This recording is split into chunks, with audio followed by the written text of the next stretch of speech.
Hello, everyone. Thank you so much for attending the second episode of the Synergy Show. Today we have a wonderful guest. I will let him introduce himself, but before I let him do that, I'll just give you guys a quick overview of who this guy is and why we wanted him on the show so badly. Tony is a good friend of mine. He's a real estate lawyer, but he's not just your regular real estate lawyer. He's a real estate investor lawyer. So, Tony, why don't you tell us a little bit about what that's like being an investor lawyer and how you differentiate from, all the other real estate lawyers that are out there? Yeah, for sure. So I think most real estate lawyers, essentially, they're just doing cookie cutter deals, purchase of a house or a condo or something like that. So when you hear real estate lawyer, that's, more or less what they're focusing in on. But I've built a unique subspecialty, you could call it, and it's essentially just focusing on real estate investors.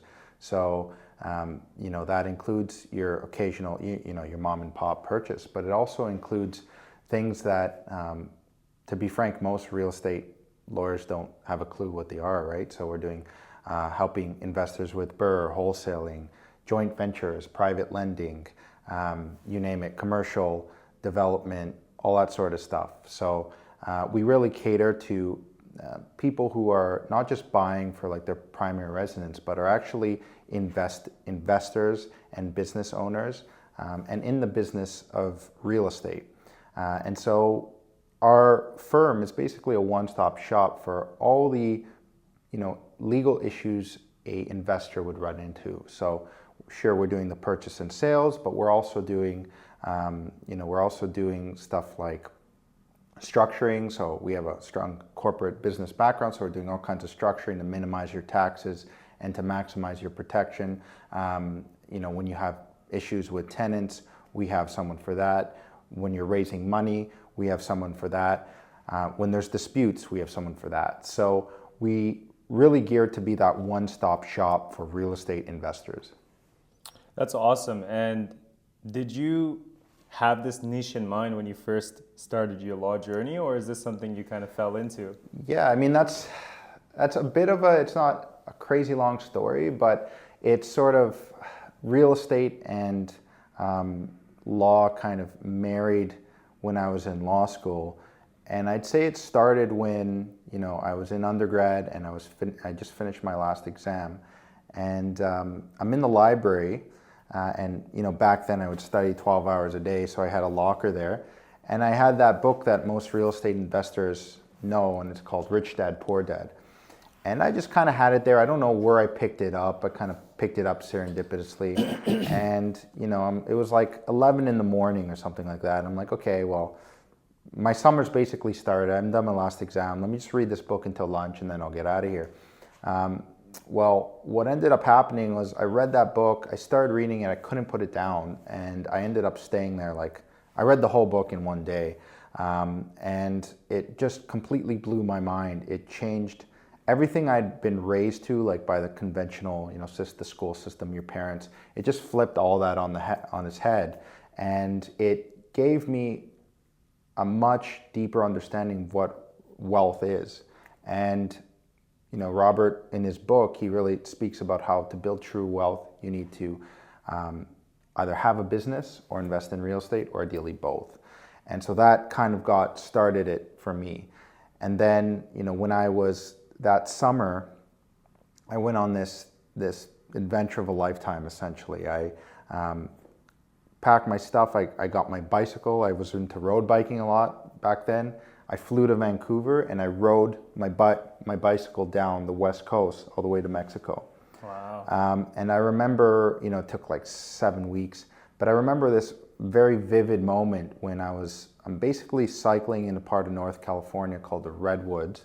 And they're basically these like 1,000-year-old trees and like the diameter of this room, like they're massive trees.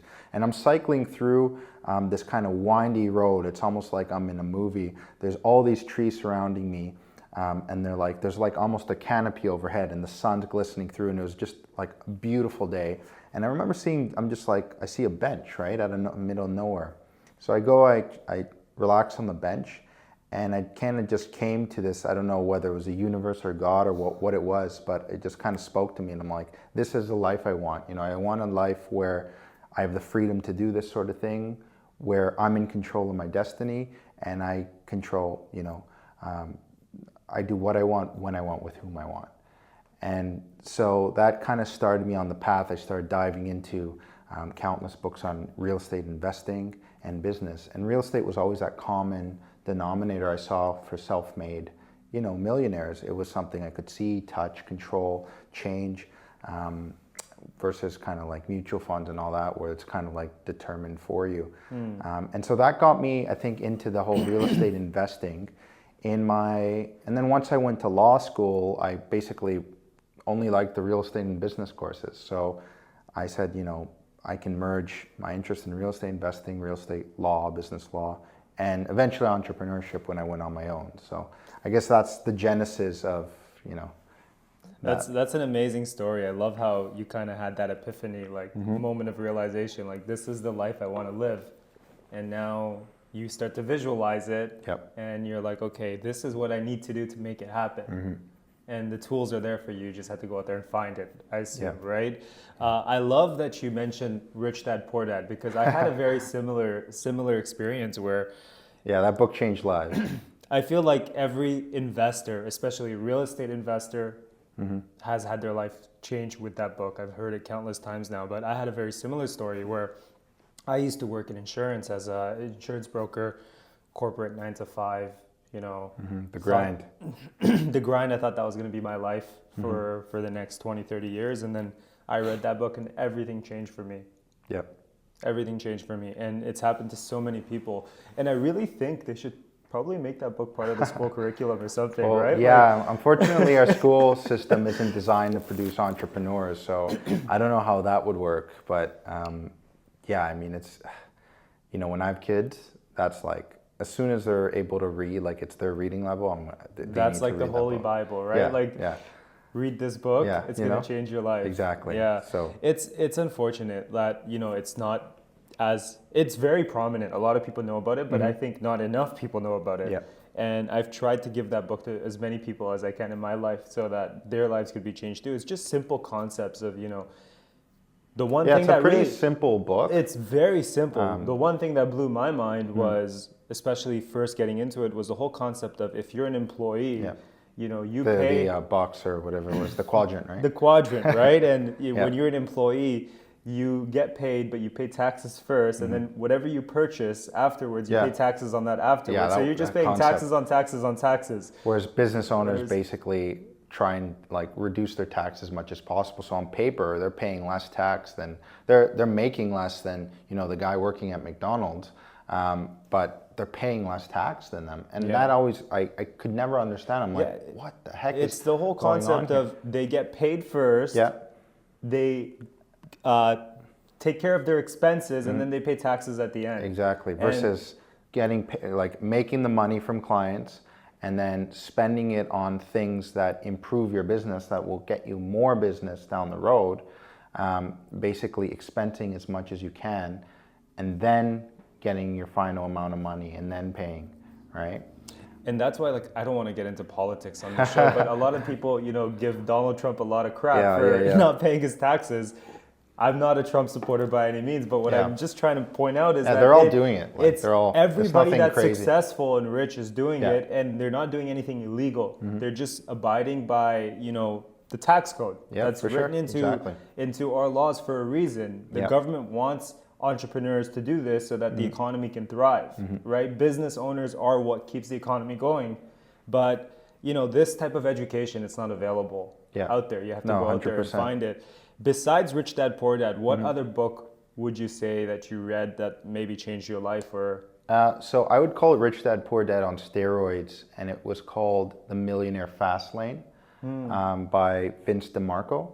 And so this guy, I believe he lives in Arizona. He's a multi-figure entrepreneur, loves fast cars and stuff. Basically had to self-publish this book. So he created his own publishing house and self-published this book because he couldn't, you know, like Rich Dad, Poor Dad, he couldn't publish it through the traditional channels. And he basically goes into what Rob is talking about, but in much better depth, and he kind of makes it more practical. So these, like Robert says, start a business. Why a business is better than an employee, why you want to have a business, why you want assets, what the rich are doing that the poor aren't, in very broad strokes, right? But in this book, Vince actually goes into, okay, these are the certain types of business you can start. You can kind of have a business where you have a product that is really cheap, but you sell to millions of people. You can have a business that you kind of build it once, like code, which is the most perfect form of passive income, really, because you build it and then you do minor tweaks here and there, but patchwork, but it's essentially passive income when you have subscriptions and when you have Adobe Sign or whatever, right? Do you don't even think about, okay, I pay it $20 a month and then you just have it forever, right? Or Spotify or something like that, right? And then he talks about how there's basically 3 lanes. So he uses a lot of kind of car, highway analogy. And so there's a slow lane, which is essentially, broke people. So they're not, I think all of us have been in the slow lane at one or another. You have to be in the slow lane. Like when you first start your first job, you're essentially in the slow lane, right? You're working at McDonald's or you're working for $15 an hour, right? So you start in the slow lane, and that's basically these people, they make their money, and then whatever they make, what little they make, they basically spend it all, which can sum up like most people in, I want to say Canada, but Canadians are pretty responsible generally. So I'd say most people like in the U.S., I'd say like 60% of the people in the U.S. who are basically working day to day. Maybe today, that's the majority of Canadians, because tough times are here. Exactly. Right? So this book was written, I think, 10 or 15 years ago. Yeah. And back then, like 20 years ago, there was definitely a slow lane, mid lane, and a fast lane. So there's definitely a kind of the lower class, middle class, and but now that's basically getting conflated, and the middle class is being destroyed, which we can get to. I don't want to get too political, but why not, right? So like the slow lane is the area of the people. They make their money, they spend their money on stupid crap like big screen TVs, and they never get ahead. The mid lane is basically the middle class, right? So he says they're in the most trouble because the guys in the slow lane, they have the most freedom. Because when you think of it, if you're like pretty much homeless, or like you don't have too much money, but you don't have all these trappings that like a house, mortgage, all these things that kind of tie us down, they're free to kind of go wherever they want. But the middle class, in many ways, is sort of is trapped, right? Because they've got the mortgage, they got the kids that they got to feed, they have the wife, right, or the husband, right, and then they have that, which I think are beautiful things. I think everyone should have a family, but you don't necessarily need to buy a house, a $2 million house, to have a family, right? So that's kind of the area that the mid class go into. They get trapped with these things, and they're basically paying. They've worked hard, they've got an education, maybe they're working day and night to basically pay for all this debt that they're racking up. And then maybe in 40 years, they retire, right? And they got their house and maybe a cottage. The fast lane is basically the life of a successful entrepreneur. So when you're following the principles that he talks about in this book, it's basically you're on the fast lane, the wealth. And it quite literally is like being on that lane, the passing lane, when you're going 130 or whatever, and everybody else is basically in traffic. And you see sometimes you're in traffic and there's a lane that's just for buses, and then you're sitting there in traffic and the bus just zooms by you. That's basically what he's talking about. So I highly recommend people read that book. Other than that, Think and Grow Rich, How to Win Friends and Influence People, the classics. I'd rather hold on to a few timeless classics than just read a bunch of stuff, because at the end of the day, so much of the stuff is just reiterated and regurgitated nowadays. But you can't go wrong with the classics. Also, just too much information sometimes is not good.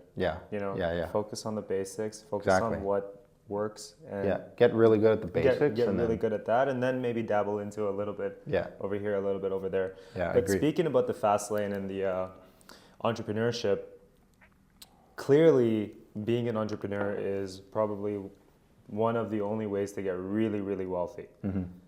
Well, I would say so now. Yeah. Just the way the world's working now, my opinion is that if you want to have maybe what your grandparents had, it's really, to me, the only option. Like, unless you're a surgeon or a tax lawyer who's making like $700 an hour, and even then, like I have friends who are tax lawyers, and at the end of the day, if you make $500,000 in the city of Toronto, it sounds like a ton of money, but half of that goes to tax, right? So you got $250 left, and then when you think of all the expenses, like you have a $2 million house that you're paying 7% interest on. Lifestyle creep is such Lifestyle a big creep, thing. It's such a big 100%. thing, right? You keeping up with the Joneses, you gotta get a new all that car, crap, a new house, all right? that stuff. All that stuff. It's really not even like It's a prison you create. Most people in the middle class create for themselves. Yeah. Like 250 or like 500 or 250 or even 100 grand if you went to like Brazil and lived, like, I'm not saying don't live in the ghetto or anything, but live in a safe area. Like 100 grand, you can live like a king. We'll get you right? a long way. But we kind of fall into this, like you say, this lifestyle creep. And so my opinion is that just being like working for someone, like true wealth comes from ownership. Yes. Whether you own a business or you own or you own real estate or you own intellectual property. It doesn't have to be real estate, right? It doesn't have to be a business, but usually it's one of those two. But the idea is having money come in while divorcing your time from money. That's the key thing, right? I think a lot of people go into entrepreneurship for that reason. They want to buy back their time. And the only way you can buy back your time is if you have ownership over your life, your business, and the work that you do, right? Yeah. But it's tough. But it is tough. And that's what I wanted to it. ask you, right? Is that, entrepreneurship really is probably the only way to get wealthy anymore. You're not going to get wealthy working for your 9 to 5, even if you're in like a high income job like tax law or IT or whatever the case is. You'll make good money, but you're not going to make great money. Yeah, you'll be comfortable. You'll be comfortable, but you won't have generational wealth. Yeah, exactly. So knowing that entrepreneurship is the only way that we can get wealthy, why aren't more people doing it?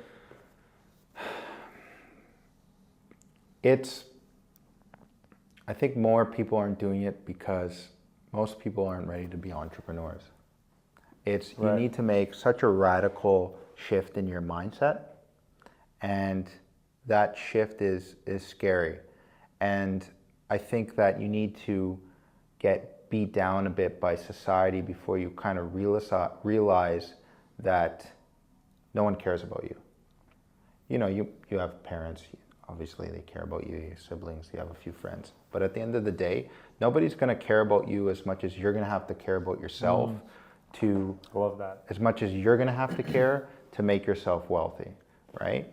And so I think most people are just either they're distracted about the usual day by sports or whatever. Look, I played 5 different sports when I was young. Nothing against sports, but we're distracted by what we call kind of the Roman circuses, where when the Roman Empire, when it was falling, they basically had way more gladiator events and all this stuff to get the people to distracted, right?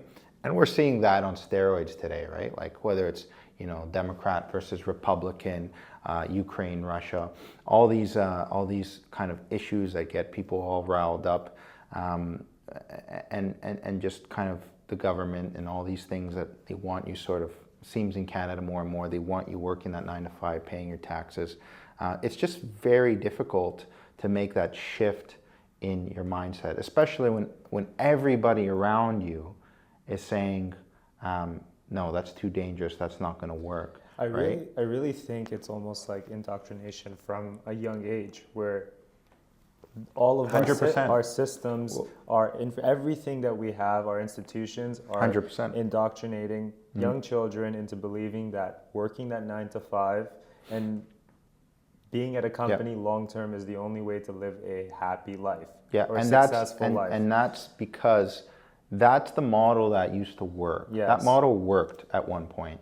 Like our grandparents could come here in 1950, have no education, not speak a lick of English, come here, work at a factory, and the man could work in the factory 9 to 5.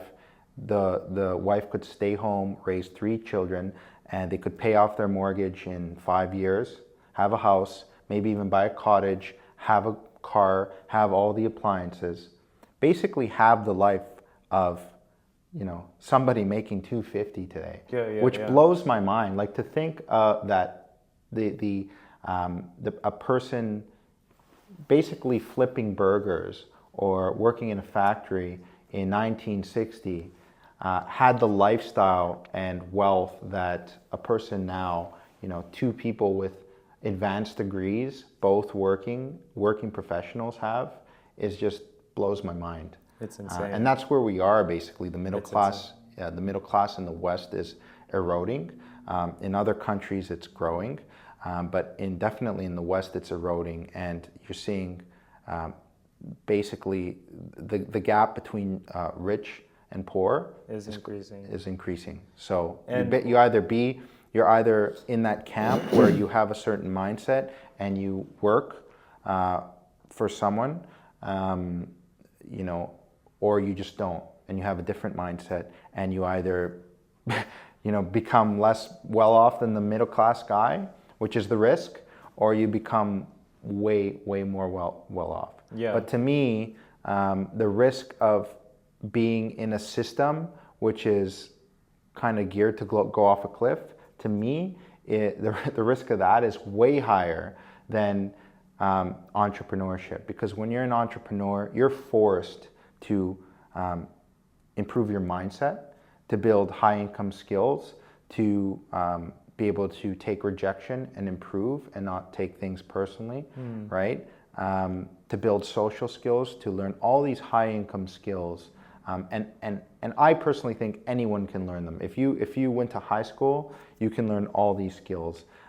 They're just not taught in school, and we don't have too many role models in kind of the mainstream that advertise it. But you know, finding a good mentor obviously is an important thing. Some people do it without mentors, but you know, just finding those people that have been where you want to be, you know, that's crucial, because a mentor is a shortcut to success, no doubt about it. Absolutely.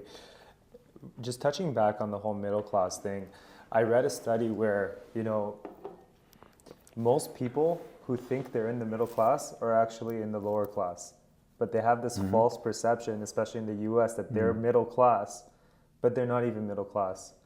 Yeah. And I feel like their spending and everything continues on with them being in middle class, but it just keeps them in that hole that they're in, right? And yeah, it's just kind of frightening to think about that there's a lot of people living that way. Yeah, like you can make $500,000 a year and be middle class. Yeah. You know, if you're, you know, if you're a CEO, people say, well, if you're a CEO, you're making $1 million a year. Are you wealthy? Well, what's wealth, right? Wealth is if my job stopped.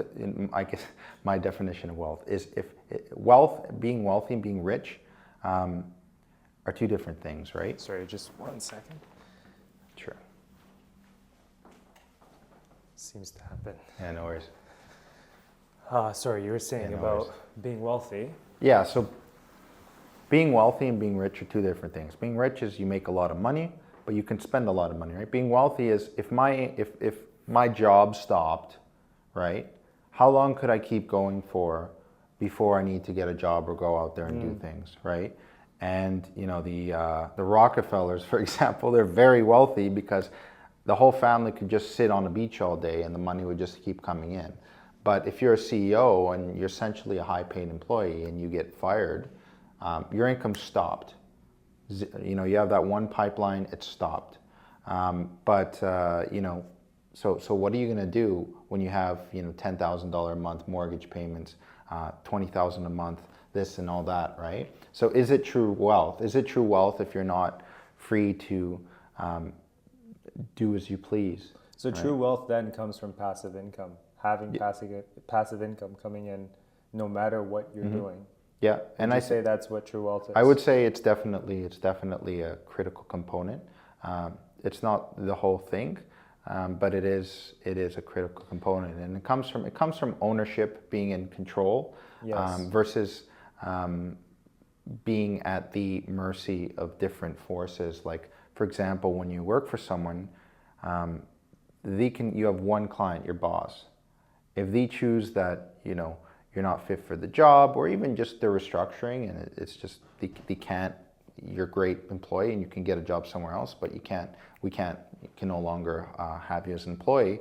Your one pipeline, your one lifeline is now cut off, right? Or you say, so I don't want to get political, but this whole thing the last 3 years where people basically choosing not to be vaccinated and then they kind of lose their jobs for that, something like that, or a different kind of permutation of that can happen, right? Or you say something on LinkedIn that's slightly, controversial, or not what the mainstream thinks, but it's within your free speech. You lost your job, right? So to me, that's not true wealth. True wealth comes from ownership, having something that I can own and control, that gives me passive income, and improves that wealth, and means that I don't have to keep working every single day at it. And wealth can mean different figures for different people. Mm-hmm. For sure. It could mean $1 million for me, passive, right? Or it could be $5,000 passive. Yeah, I think I heard someone say, like, what's the easiest way to get rich? Make 100 grand and then just go live somewhere like Thailand, where 100 grand is like $1 million and you live like a king. Because if you have the same lifestyle, you're wealthy, right? And so that's why I like to use the term wealthy, because rich is it's a very narrow thing, right? It just means I make a lot of money, more money than most people, but wealth involves, it's multifaceted, right? Right. Excuse me. That's a big distinction between rich and wealthy, for sure. That, a lot of people want to get rich and they think, how do I get rich quick? Wealth takes time. Yeah. Wealth is getting rich permanently. Getting rich, I love that. I love that, because you can have a fantastic year and you can be rich that year Yeah. and poor the next, right? Yeah. Especially if you're an entrepreneur. Oh yeah, for sure. Especially like we were talking before, like in sales, right? Yeah, like some years you do great, and then some years the market's just down and people don't want your product, and you've a lot of times when you make a whole bunch of money, you figure you want to spend it, right? And then people spend it, and then leaner times come, and then, oh crap, I spent all that money, right? Yeah. So, That's the thing that happens to a lot of people, and it's the whole lifestyle creep thing that we were talking about. The more money you make, the more money you spend. I think everybody is. That happens to every single one of us in some capacity. Not. Yeah, for sure. I think what I it's mean? natural, right? Like, it's human nature. You make more, and you want to have a more comfortable life because you've spent so much of your life in being uncomfortable trying to make that money. So okay, well, you have maybe a bungalow, everything's taken care of, you have your basic needs met, but then you make a whole bunch of money, and it's like it's kind of the human nature that we start to think of. It's the ego, right? We want more and more. Yeah. And people unfortunately fall for that trap big time, right? And okay, why do we have to cook at home when it's such a waste of time? It's such it takes me, I get tired from doing it. So let me go eat at a restaurant every day, right? Or and then, that restaurant becomes a 5-star restaurant because I can, right? So it's very dangerous. I see, a lot of my clients are entrepreneurs, and I've witnessed them go from zero to hero, essentially. And it's obviously I can't advise them on their finances, but it's something I see. It's not too uncommon, right? Especially like younger men. You make a bunch of money. What do you go buy? You go buy the nice car, right? Buy the nice car, right? buy the Rolex, right. buy things like that. It's very common. But let's talk a little bit more about entrepreneurship. And we've talked about how difficult it could be, and we've also talked about obviously the benefit of being an entrepreneur is that you can attain true wealth. What's one thing that people don't know about entrepreneurship that you think people should know? You need to fail forward. So you need to be okay with making mistakes, with failing, Because at the end of the day, entrepreneurship is about starting. Not necessarily starting well, or definitely not starting perfect, but just starting. And unfortunately, we're brainwashed, they'll say, part of our school system and all that, to be conditioned to think that making mistakes, failing is bad, right? Just think of the school system, right? We go, and that was a school system, by the way, I was extremely successful in, so it's not like I'm upset at the school system or anything. And so that's why I'm intimately aware how... Well, yeah, you made it to law school, right? So right, like I mean, when I was in school, I was, working, when I was in undergrad, I remember working like literally 12 hours a day, every day for 4 years, because I wanted to get into the best law schools, I wanted to get the best grades, I wanted to get scholarships, all this. And I was under the illusion that that would make me successful, right? But, that's kind of a different story. But what I'm saying for, in our school system, we're taught that basically to be overachieving lone wolves, right? You write your essays, you write them alone. If you're in life sci or something else where there's tests, you write your tests alone. If you kind of talk to someone while you're writing the test, you're both failing, right? Because it's cheating. And you have to do everything alone. Collaboration is almost vilified, right? But the real world, as we know, isn't like that, right? It's the people, your network has the same goal. Your net worth is your network. Your network is your net worth, right? Yes. And so I think people really need to, who are thinking of entrepreneurship, is you have to be okay with failing, with making mistakes, because that's the only way you learn something new. I mean, take me, for example. I started my own law firm right out of as soon as I became a lawyer, which most lawyers are like, you're nuts. Like, you shouldn't be doing this. This isn't going to end well. Everybody around me, including my parents, by the way, were like, this isn't a foolish decision. Go get a job, work 10 years, make some money, get some experience, and then become an entrepreneur if you want, right? And that's pretty, I think that's generally reasonable advice, right? You go somewhere, you work a bit, you make some money, you get stable, and then if you want to take a shot and go be an entrepreneur, at least you can come back to something, right? And so, I didn't take that advice. I don't recommend anyone starting out entrepreneurship like right out of high school. But, it's, I had to learn sales, marketing, the law, because law school teaches you the basics. The practice of law, which law school teaches you zero about, billing clients, retainers, all while, administering a law firm and dealing with the day-to-day and trying to earn a living, right? And so I made, a lot of mistakes. I tried to learn from people's mistakes, so I had some mentors along the way, and, I got burned a few times, but it all made me a better entrepreneur. And if at any of that time I said, oh, I have to start this, but it has to be just perfect like this, specifically this decision has to cover every single angle, you'll never get there, right? There's this old saying so I'm Italian, so there's this old saying my grandfather used to tell me, and it says, if you're walking on the road and you have to step on every stone on that road, you'll never get home. In other words, don't sweat the small stuff. Nothing's going to be perfect, but you just need to start, and don't be afraid to fail. I love that. Rejection really does make us stronger after all, right? You're only going to learn from your lessons if you go through that lesson first, 100%. Right? That's why I love recommending sales. Like, people ask me, I mentor students in high school, in undergrad, and they always ask me, like, what do you recommend? What do you recommend I do? And I say, build practical skills. Well, what practical skills are those? Sales. Learn how to sell. I think that even if you do it for a year, say you're 19 and you do it for a year, you will learn so much about yourself, about rejection, about success, doing sales.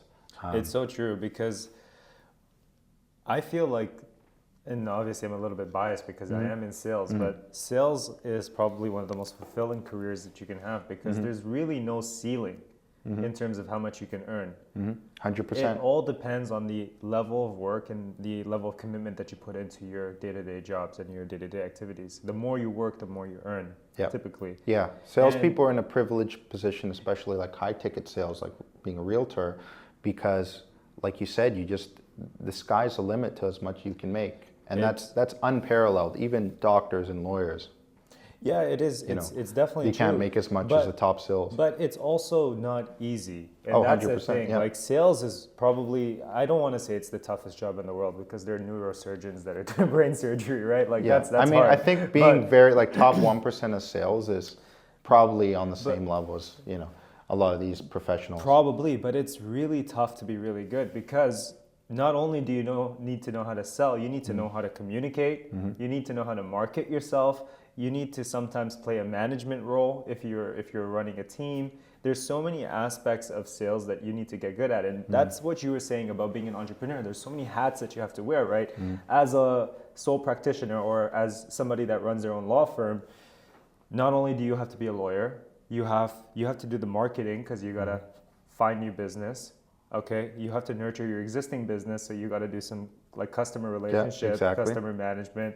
Which is different from marketing, but sort of in the same Exactly. vein. It's like, nurturing your existing database plus growing your database. So you got to play both of those roles.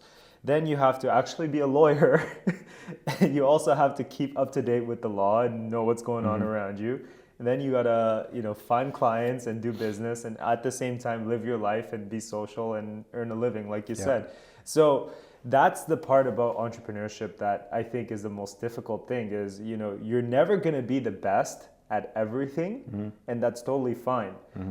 But when you're starting off initially, you're going to have to be willing to put in the work to get at least somewhat decent. You're going to be like, if nature is going according to plan, you're going to be crap at most of the things you start. Yes. It's just like how it works. It would be unreasonable if you started something and were incredible at it. I mean, sometimes it happens because of your natural God-given gifts, but it's very unlikely though. It's I would say you should do something, like if you do something so much that it becomes unreasonable. Like if for example, sales, right? People ask me all the time, some people ask me like, what makes a good salesperson? And I'm not like top salesperson or anything, but I have clients who are, and I see, like yourself, right? And I see what they're doing, and I think that they treat sales as a discipline, as a calling, as,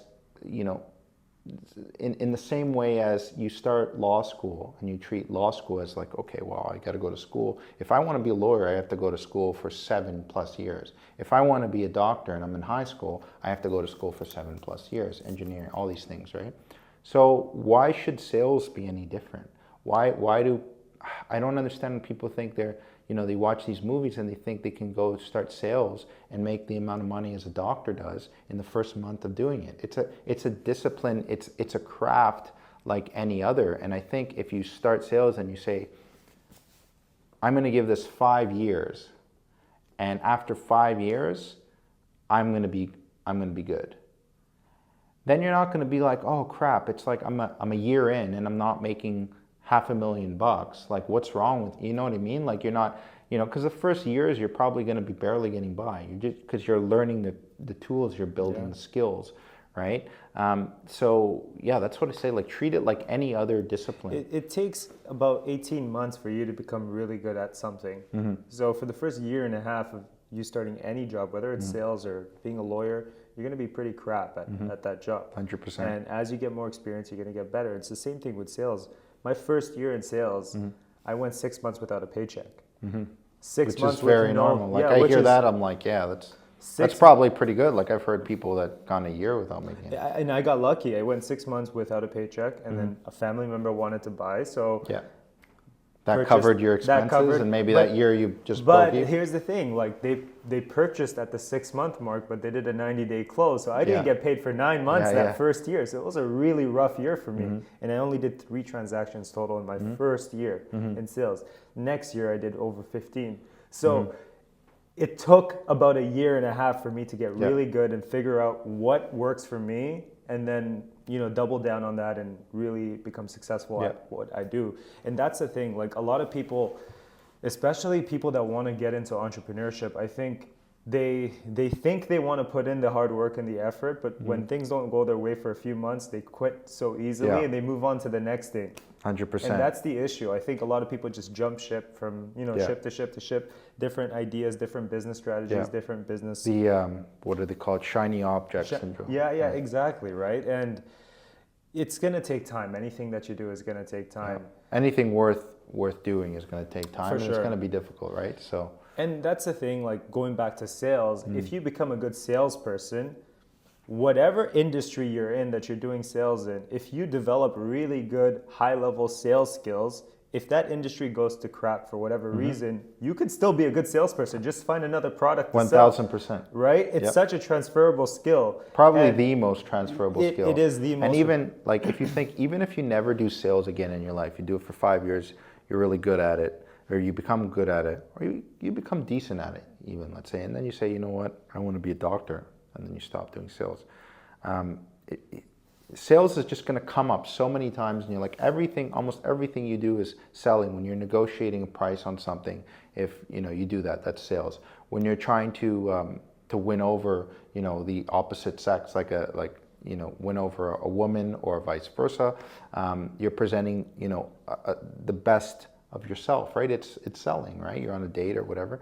You're selling yourself. When you're even a job interview, right? Or you have a client, you become a doctor, government pays you, but you have clients that you need to serve. And if you're not selling yourself properly, selling yourself as someone who has experience and knowledge, you might think, oh, well, this person doesn't really know what they're doing. Like some people have the degrees, but maybe they're, I don't feel comfortable with this person, right? So sales is going to come up in every aspect of your life. So, sometimes I have high school students who are like, I don't want to do sales. Sales sounds so slimy.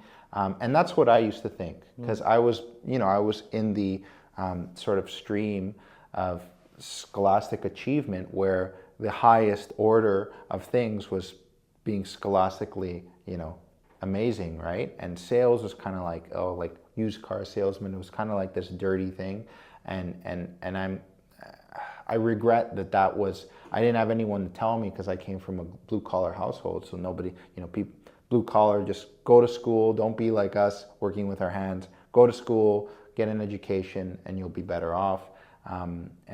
Sales is just so incredibly powerful, and you won't find one business owner who says sales isn't important. 100%. If I could go back in time, I would tell my younger self at 18, 19 years old, go work for a car dealership for 1 or 2 years. That's the best sales experience. Because that's the best, that is where you'll become a really good salesman. Yeah. But then it also depending on the industry and the product you're selling, your strategies will be different. Exactly. In real estate, we cannot use car sales strategies, right? It doesn't work. Yeah. We have to be a lot more malleable with the strategies that we use, right? Yep. It really depends on the person. You have more regulations. Exactly. There's a lot more to do it, but at the end of the day, if you just have that experience being in sales, you will do really good in anything that you decide to pursue.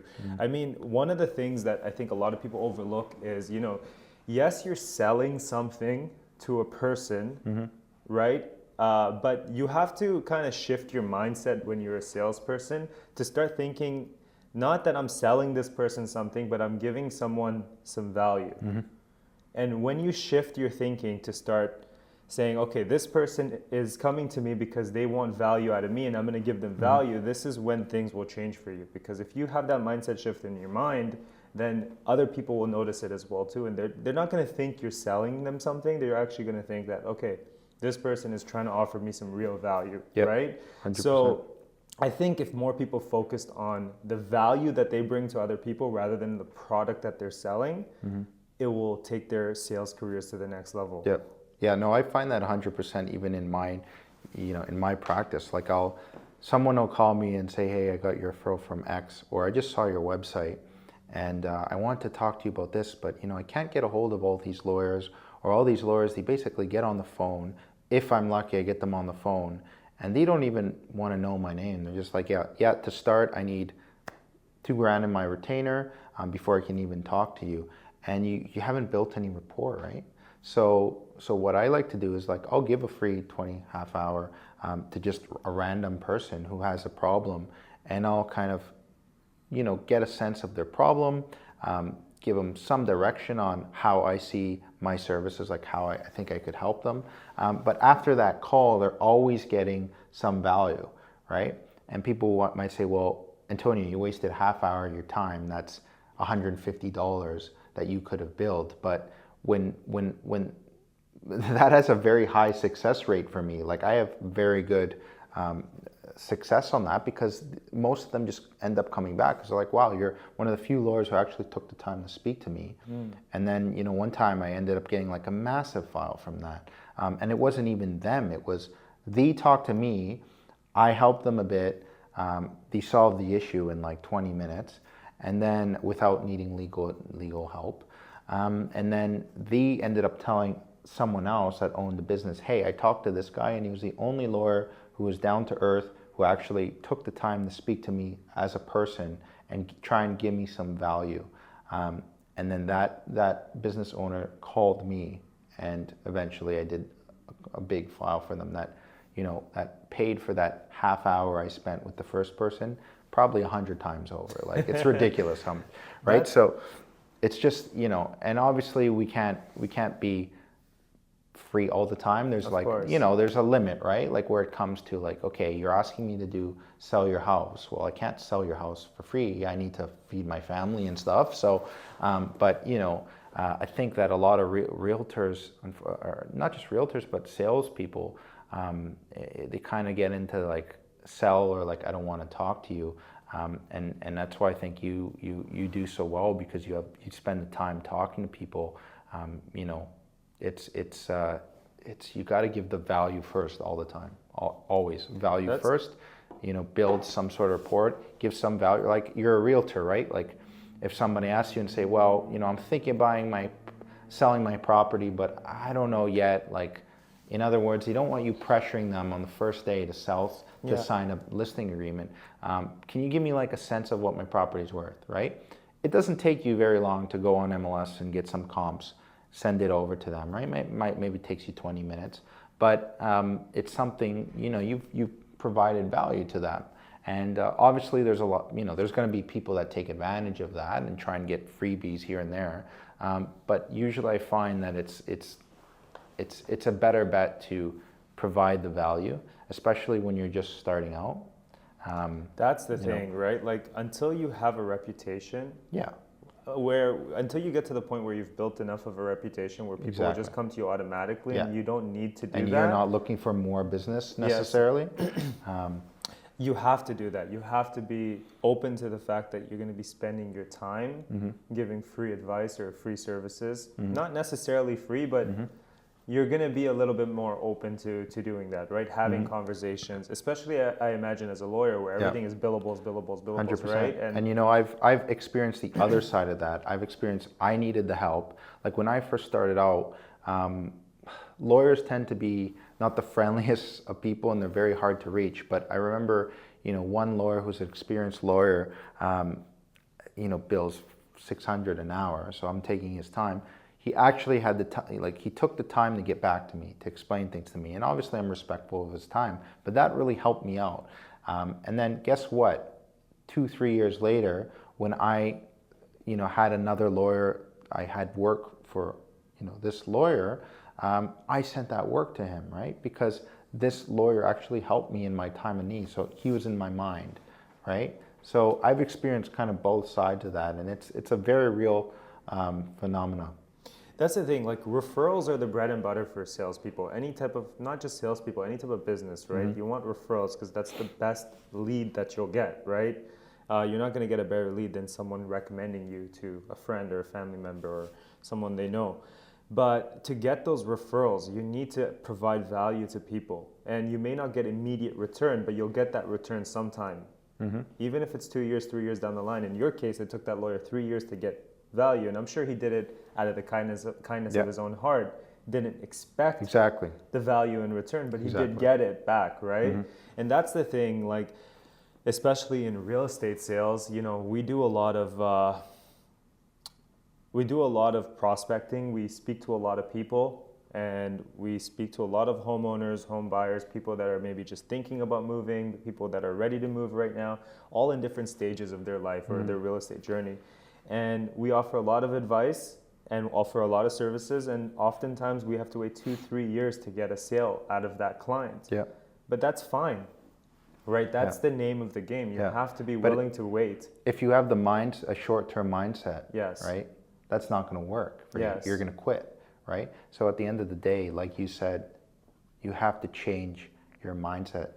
You need to get the mindset down first, and then only once you do that can entrepreneurship really work for you. 100%. I think they say like 80% of realtors quit after 2 years or 3 years, something crazy like that, because they have that short-term mindset. They don't get immediate results, so they jump to the next thing or go back to the stability of their job, right?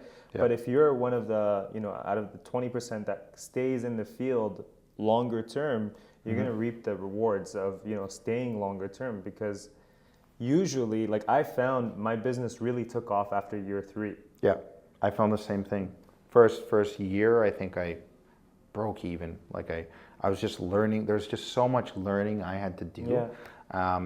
And then the second year, I started making like a decent, like barely livable wage. And then the third year, it really popped off for me, because a lot of the things.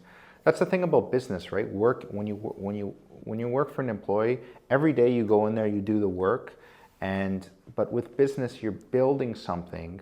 You're think of, like, I use the analogy, when you're an employee, you're picking fruit from the trees, right? When you're a business owner, you're planting those trees, right? And you're not going to see anything for 2 years, maybe. But at the end of the day, now you have trees that give you fruit every year after year. And all you got to do is, water it here, trim it, right? Like, there's still work involved. If you completely neglect it, it's going to fall apart. But at the end of the day, I'd much prefer doing that. But what does that take? That takes patience. That takes a long-term mindset, and it takes delayed gratification, which is a big, issue today, right? Because everybody wants instant results. I find that I'm finding as I get older, like, religion kind of plays in. Like, I'm starting to see that all these things in religion, whether whatever faith you belong to, but you see it in Christianity, Judaism, you see it in Islam. They all preach delayed self gratification, controlling yourself, right? And that's what being in business is to me, right? It's working a few days, a few years, like most people won't, so you can have a life that most people don't. So. It's, what though, like, the reason why a lot of people aren't entrepreneurs is because it's not for everybody. Like, I have to honestly say that. Yeah. Like, my wife, for example, could never be an entrepreneur.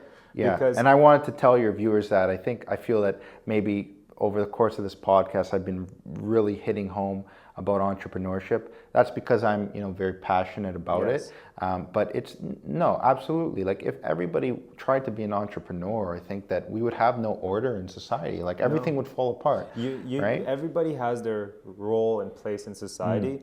Being an entrepreneur is hard. 100%. There are times where you go months without a paycheck. You're wondering, where am I going to get money from to feed my family or to pay my mortgage or to pay my rent, whatever the case is. And some people simply aren't wired for that, right? And that's okay, right? And you know what? Even as an entrepreneur, I've been a business owner for over 5 years now. Even now, you have times or weeks where it's hard to deal with. It's never easy. It never becomes easy having that uncertainty in your life. But that's where that self-conviction comes in, where if you're confident that you have the skills or you've developed those skills that will allow you to make money in some way, that money will come. It's that abundance mindset, right? As long as you have that abundance mindset, you can be successful as a business owner. Where I have value, I bring value to the world, and I know maybe not today, maybe not tomorrow, but a week from now, someone's going to see the value that I bring and they're going to do a sale with me, and that's going to feed me and my family or whatever the case is, right? So it's just having that abundance mindset. I think that's a game changer. Yep. Yeah, no, absolutely. And it can be difficult, right? Because most of us are, you know, we come into the world, or especially today, right? Times are difficult, and we're just naturally in scarcity, right? Because, you know, we're trying to make ends meet at the job. There's not a lot of disposable income, especially when you're, you know, in your 20s today. Like being in your 20s, coming from nothing in this day and age, I think is super difficult. And I'm not diminishing it, you know, any of your viewers who like they're not ready for entrepreneurship, because it's not something you take lightly, I think, you know.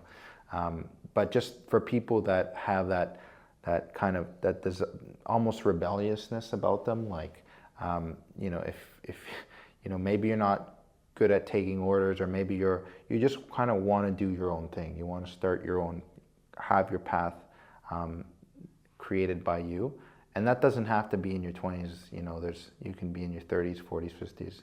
Age doesn't matter, it's more the mindset. It's the mindset, and you need to have the ambition. Yeah. I think, you know, if you're confident, if you're comfortable with making 50, 60K or 80K, 100K for the rest of your life, entrepreneurship is not for you. It's generally for those people that want more. Yeah, yeah, I agree. For me, I think the first thing was freedom. I think when people think entrepreneurship, they think like a lot of the times they think the money first, and that comes eventually.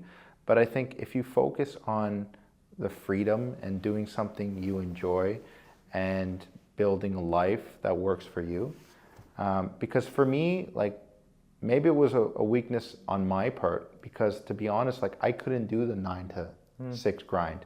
I wake up, you know, I work 4 hours, and then I just need to take a break, right? You know, and then I get a second wind in the evening, and then I go for another 6 hours, right? So the normal 9 to 5, like you need to work hard from 9 straight to 5, doesn't work for me, right?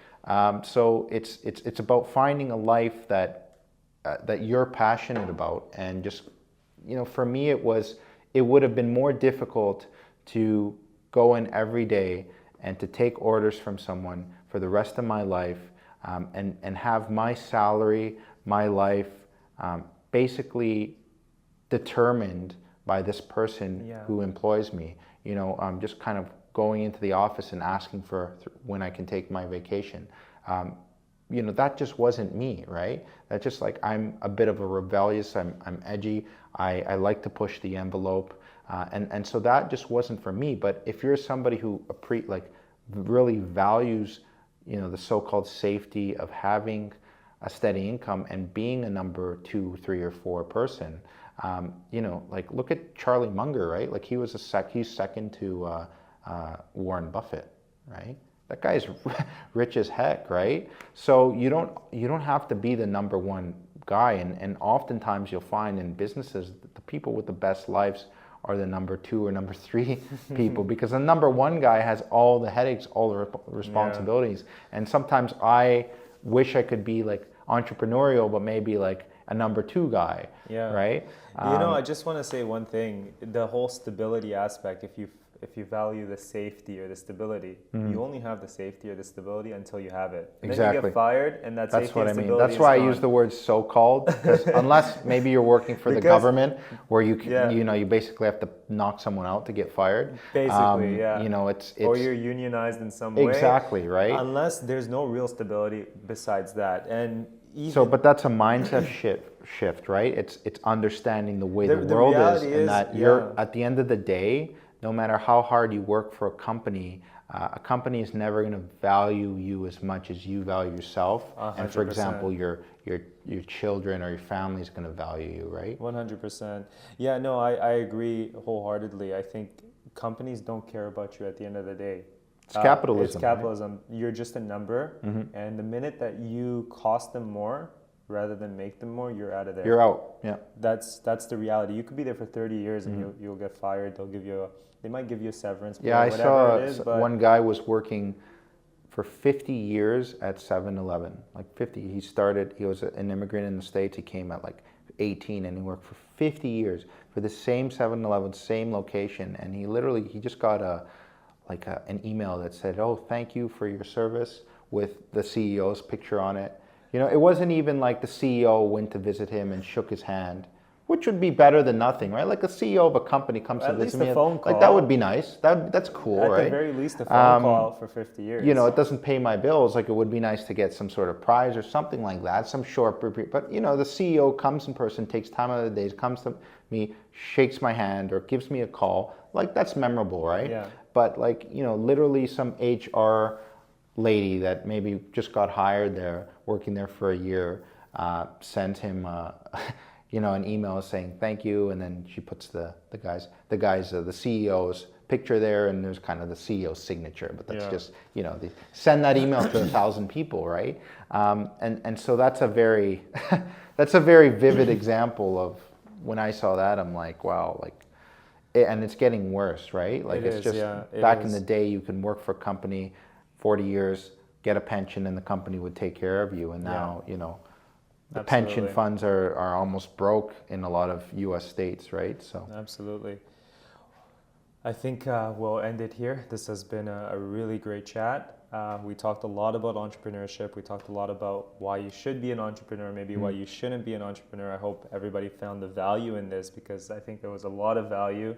And just before we let you go, Tony, where can people find you? Yeah, so you can reach me by going to my website, www.drlawyers.ca. There you can learn more about me and the sort of work I do. I'm also on Instagram under the.real_Tony and Facebook at my name.